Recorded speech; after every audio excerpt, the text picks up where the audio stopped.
Welcome to Going Infinite with Pastor Dustin. This is the first of a series that I'm submitting for draftmagic.com, and the idea behind the series is that I have been playing Paper Magic actually since Revised, but I've been lurking on watching everybody's MTGO videos for quite some time, but I never really thought that I could get into it because you see how the 8/4s people do, and it's a fair bit of money, especially if you hit a bad streak. But then I was reading that somebody had a challenge out to go infinite off of just a regular $10 account. And so I found out what is in your starter account, which is you get 5 tickets, and you get 20 phantom points. And in the beginning, you can do these new player drafts that only cost 1 ticket and 1 phantom point. And so you go through, you don't get to keep any of the cards in the actual draft, but you do get the experience of drafting. And if you win a 4-man draft, so you just have to win 2 rounds, then you get a pack that you can go on and sell to one of the bots for about 3 tickets. So even if you just win an average amount of drafts, you can get in about 20 drafts for a $10 account, which seems pretty reasonable, 50 cents a draft. But if you do better than that, then you could actually go infinite by just continuing to build up tickets and then maybe getting into some other drafts. So I decided I would give it a try and do the challenge and submit it. And so we'll see how far I can actually get from one $10 account. So this is an M14 Phantom draft. As you notice, the time isn't moving here. It's because I just recorded this one yesterday, but I didn't have the sound working, so now I'm re-recording over top of it. So I am going to go through this draft and show you everything that I did yesterday with a little bit of commentary.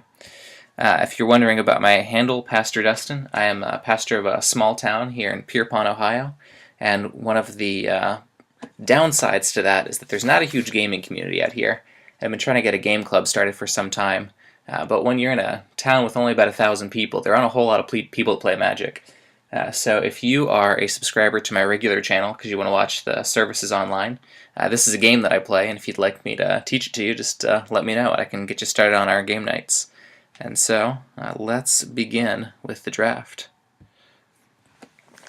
So here I open up this first pack, and looking through, I got a couple of bombs.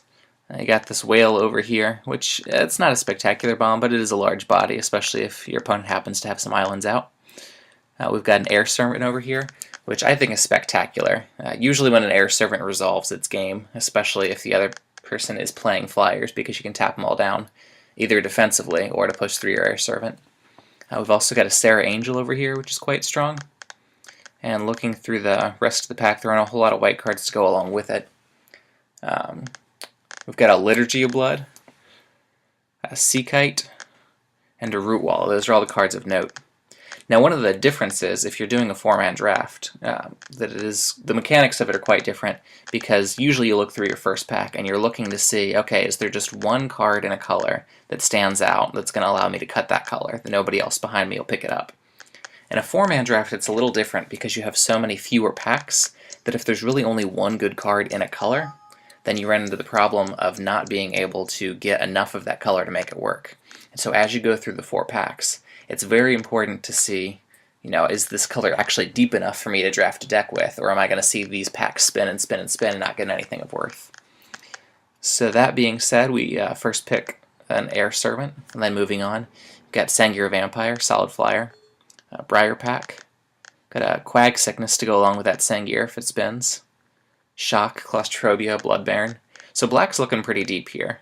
Unless everybody behind us is going to be in black, we're probably going to spin a Quag Sickness or a Blood Baron. Now we also have that Claustrophobia as a solid removal spell, along with the Scroll Thief. It'll probably spin. Other than that, I would say that green is probably the deepest color here because you've got Advocate of the Beast and Briar Pack Alpha, which are both very quality cards. But right now, black is looking the best. You got some solid green, some good red with the Shock and the Academy Raider. So we're going to settle on the Sengir Vampire. We've got 2 big beefy flyers to start us out. We're in black, which is a fairly deep color in that pack. Okay, so this next pack coming along. Looks like black is fairly deep in this first set of packs because we've got the Siphon Sliver, the Quag Sickness, and even the Festering Newt's alright. To match our blue, there is a Divination there, which everybody loves in M14 because there's not a lot of card advantage.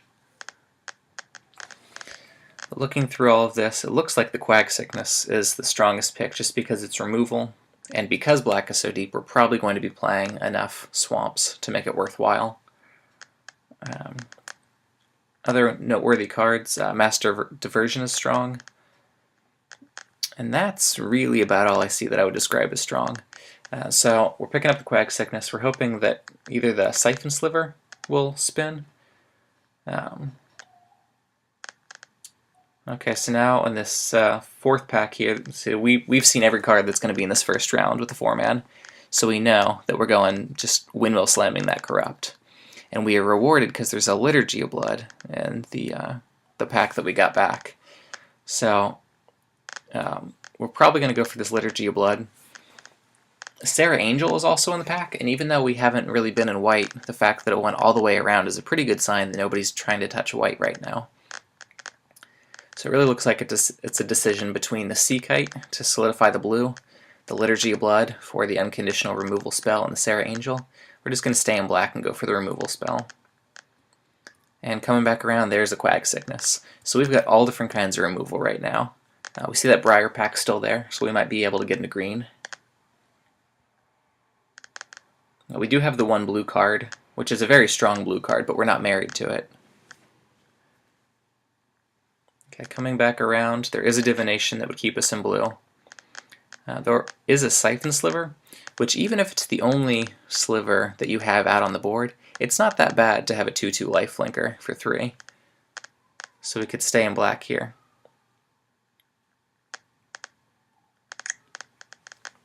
Taking a look at our curve, we're pretty high right now, nothing 2 or below.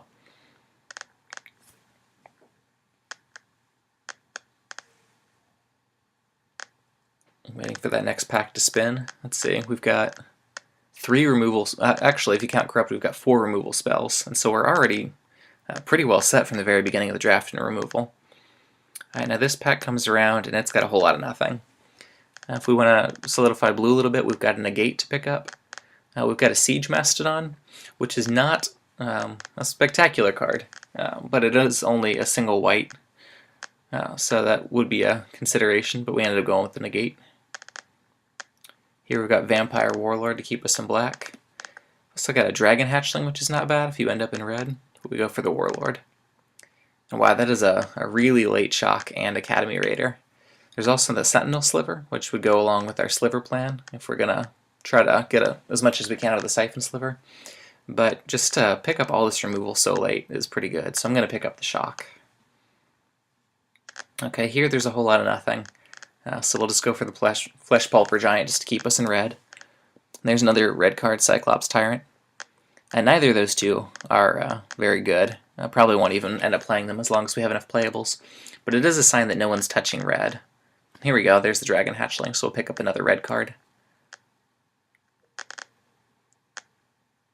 Oh wow, last pick Academy Raider. Okay, so Academy Raider is a pretty strong card as long as your opponent isn't playing any red.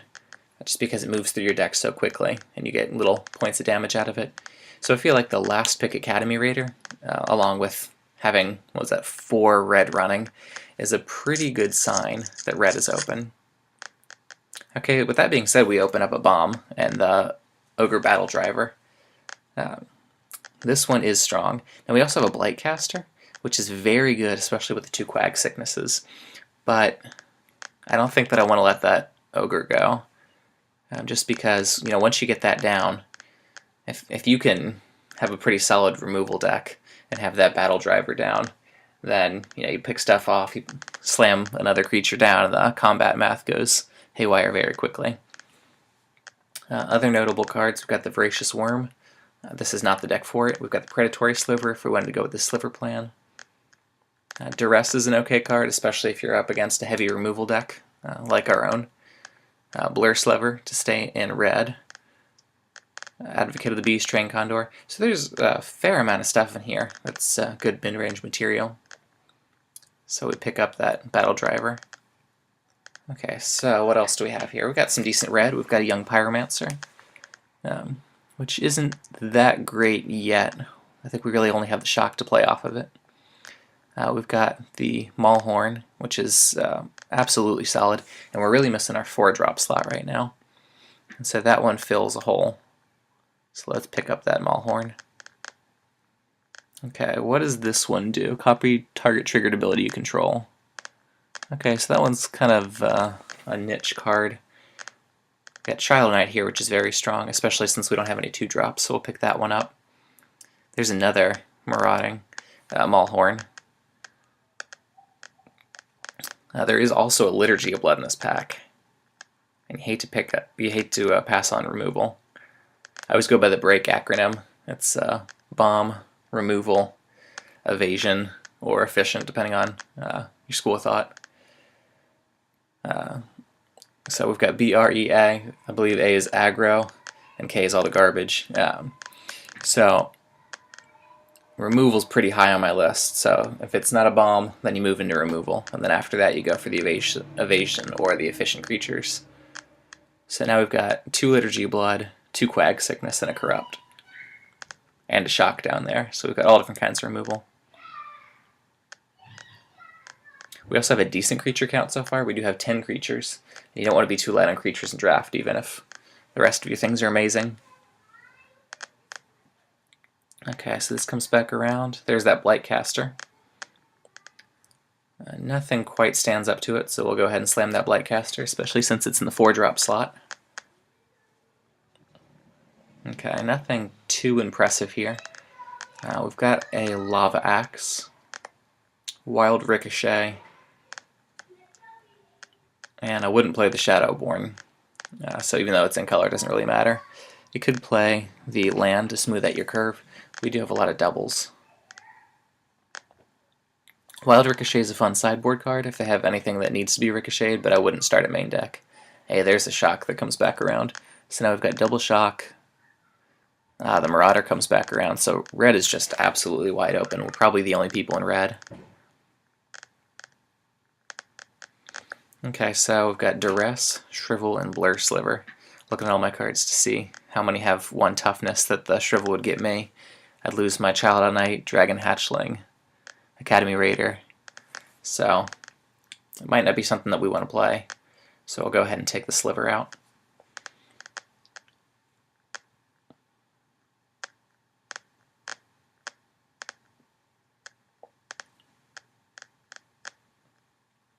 Alright, checking this one.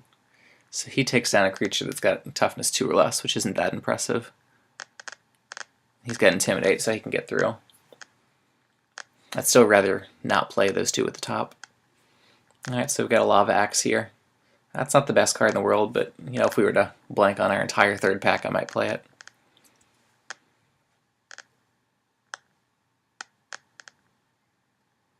So right now, the mana's looking pretty even. We do have a bit of a conflict between the Corrupt and the Dragon Hatchling, with the mountains for the Hatchling pump and the swamps for the Corrupt. I'm also not sure how good Hatchling's going to be just because our curve is doing pretty well, so it looks like we're going to be spending our mana pretty efficiently for a while. Okay, Wild Guess is awful. Smelt is an okay sideboard card just in case they have a really big problem artifact. Looking through to see what all my triggered abilities are for the Resonator.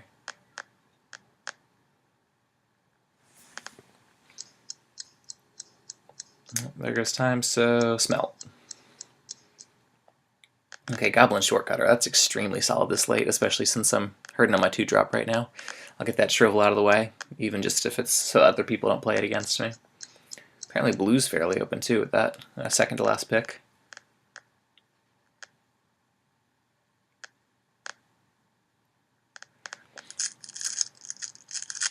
Okay, so what do we open here? Got a Fireball down there, Volcanic Geyser. That one's pretty solid. We've got another Maulhorn, so we could have a 3rd one of those. Got another Raider. I'm not positive that I want to, just because if I end up playing someone that's got a lot of things that could block the Intimidator, it's not strong.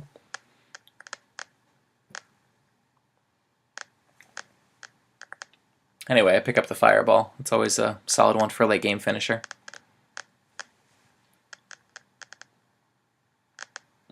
So we've already got a deck here. Weeding down. Yeah, we don't want the Wild Ricochet main deck. So we've already got our 23 cards. Hey, there we go. Again, on-color Planeswalker. Never actually played with the Planeswalker in any deck. I've been playing since Revised, but I get in and out of it, and I've been out a fair amount after Planeswalkers were a thing. And then every time I've been back in, the decks that I played just didn't have Planeswalkers. So if nothing else, it'll be an opportunity to play with one. This isn't a very strong one. The +1 allows you to double ping both your opponent and one of their creatures.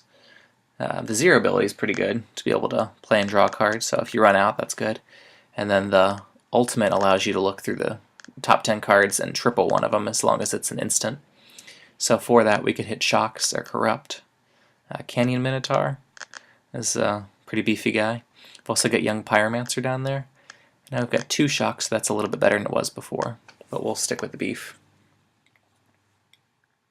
Alright, so now we're able to hide some more of them. Get us down to 22 cards. Okay, let's see. We've got a Shock for us, but there's also Garruk's Horde. And in a 4-man format, hate drafting is actually a little more important than it would be in an 8-man, because you are twice as likely to face the card in one of your matches since there are half as many players. So the Horde is pretty good. Other blue cards in here, you've got Time Ebb and Water Servant, but I'm not sure people are into blue. We'll see. But yeah, I'm going to go ahead and hate draft the Horde, especially since Shock was spinning so late. So I will probably get to see that Shock, and just make sure that I don't get trampled over. Now I do have 2 cards that can deal with it. I've got the 2 Liturgy of Bloods that can just outright kill it. Quag Sickness doesn't do a whole lot against it, because I probably will not have 7 Swamps out by the time it hits. So we've got here. Got more solid red. We've got the Marauder and the Raider. But I'd rather have a 3rd Marauder than a 2nd Raider. And we could also hope that Mind Rot spins. That's a possibility.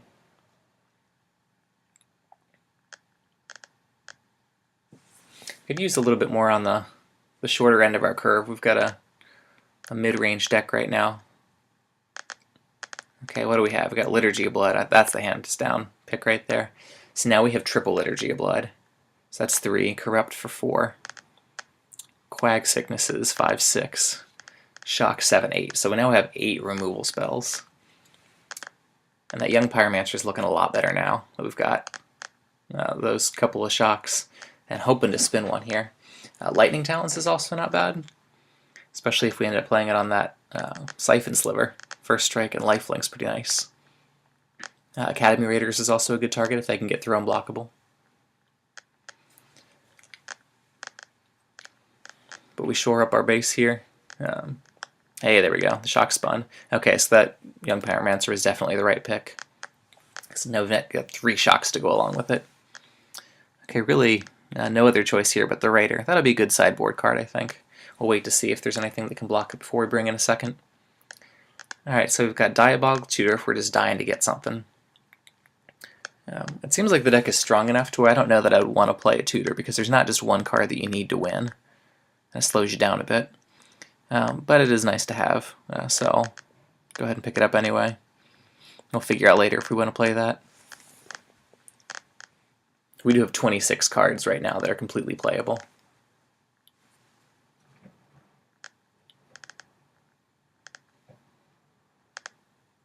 Okay, nothing here I really want to play. Dark Prophecy, I suppose, if you were in mono black would be alright.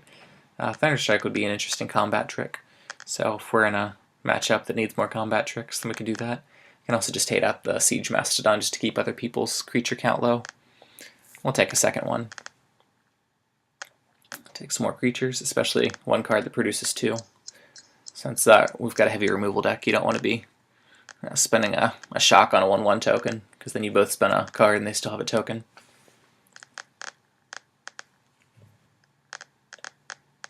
Okay. So let's see what we want here. Definitely the Corrupt, Sangir, all of our Liturgies. Not really wild about the Vampire Warlord. Got our Blightcaster, which is strong. Yeah, I think we'll start with the Siphon Sliver. Got our Quag Sicknesses in, and the Child of Night. The reason I don't like the Vampire Warlord, especially in this deck, is that it's a deck that's got so much removal in it that you don't have a lot of little creatures that you're looking to sack anyway, and it's not a sacrifice deck that you get benefits from sacrificing anyway. So if possible, I'd like to avoid it. Let's see, I don't know if we want that Dragon Hatchling or not. Let's move on and see what else. We need all 3 shocks, and that gets you up to 22. So we just need one more card. Let's see where it should be. Looks like we could use one on the lower end here. We've got a lot of 4-drops. Let's see. A Dragon Hatchling, that's a possibility. Academy Raider, that's a solid one. So that looks like it's going to be our 23rd. And looking through to see if there's anything else that would compete with it, or any possible sideboard cards. I've got those Smelts in case there's a big artifact that comes down. Academy Raider will come in any matchups that they don't have something that could block it. Get a suggestion here, it splits us pretty evenly. Looking at it, that seems reasonable. One more Mountain. Yeah, you hate that for the Quag Sicknesses and the Corrupt, but there are a lot of solid early red drops. So we'll split that right down the middle. Wild Ricochet could be a good sideboard card. Blur Sliver might come in. I can't foresee a situation in which that would cut a whole lot of things out. You get your Academy Raider and your Dragon Hatchling. I suppose you might put in a Blur Sliver for an Academy Raider if you were playing a deck that had a lot of red in it. But this looks pretty solid. So we'll go ahead and submit, and I will see you in round 1.